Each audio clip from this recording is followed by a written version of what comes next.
So Paige Bueckers addressed the WNBA Draft Lottery. Sort of. She was asked whether she watched the lottery and said, no, I did not. And then was asked how she dealt with all the noise since then and sort of cheekily said, I dealt with it by having a good practice.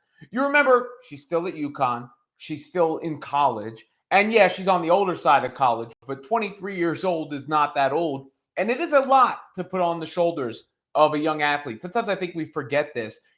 What Caitlin Clark went through last year, no human being is built to go through that. So for her to handle that in such an exemplary fashion is really, noteworthy to see.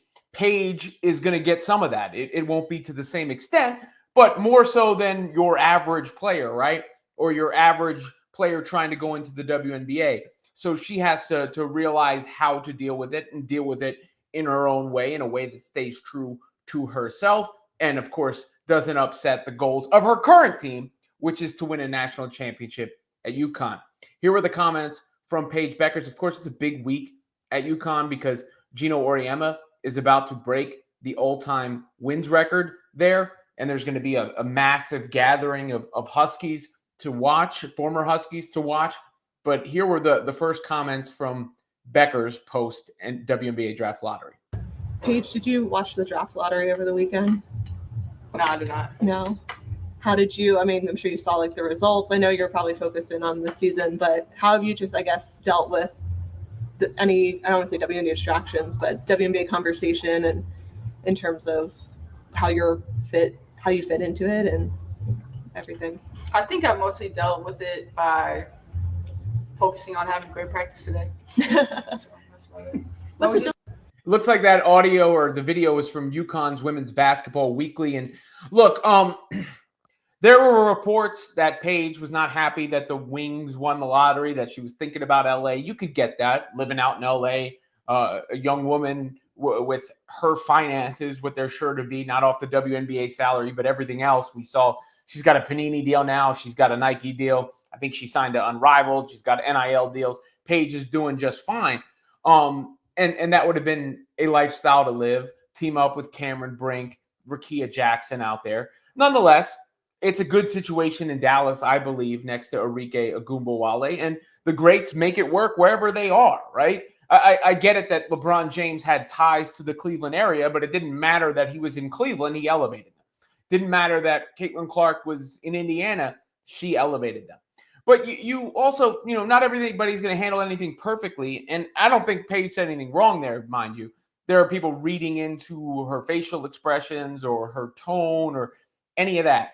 But that's a lot to deal with. Do I believe she didn't watch the WNBA Draft Lottery? Perhaps to the most literal extent, maybe I believe it. Maybe I believe she wasn't sitting in front of the television watching it.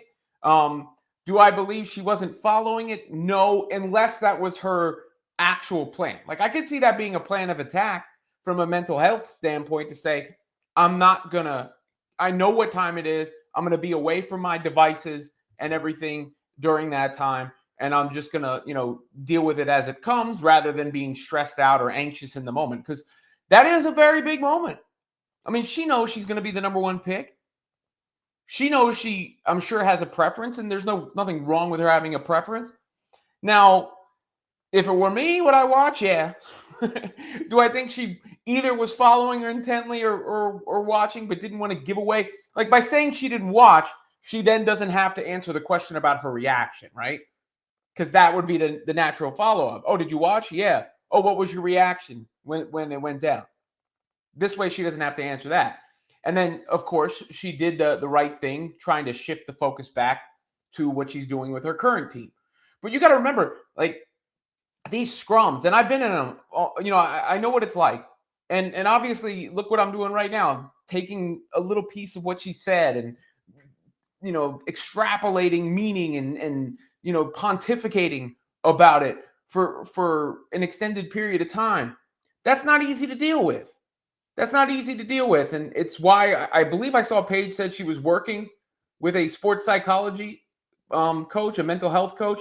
I saw Caitlin Clark just recently in one of her speaking engagements talk about the importance of mental health. You've been very instrumental in shaping my career, and We had a sports psychologist and a therapist that would travel with our team and would be there for people that had performance anxiety or had, things going on completely outside of basketball that nobody knows about, nobody watching on TV knows about. And, at the end of the day, a lot of people forget we're humans. We have lives outside of sports, and we have problems outside of sports. We have a lot of great things outside of sports, and you're dealing with that on top of, trying to perform at the highest level. So, I was lucky enough to go to a university that really, prioritized that and had that as an outlet for us, and then obviously it's a fever as well. So that's always what I tell people, it's important to talk to somebody. It's okay to not be okay, but also tell them the great things that are happening in your life too. Be proud of those, and I think it's, like I said, been very important in my career. So.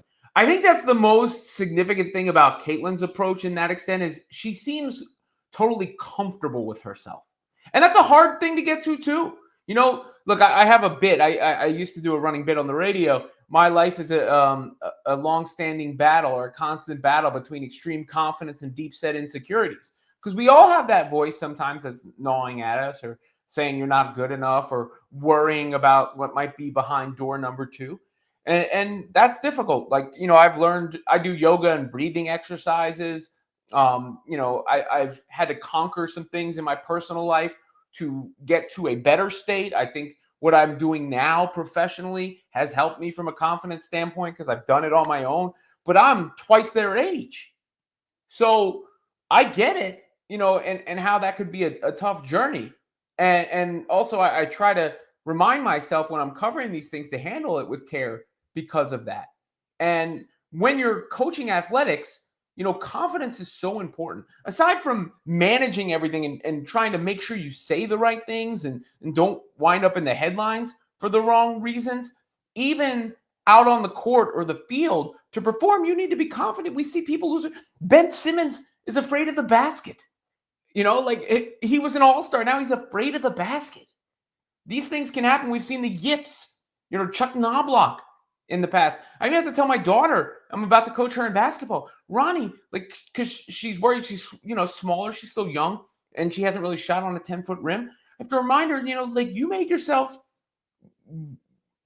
I had confidence playing you just for your defense in the past. You're only going to get better. Don't tell yourself you can't do it.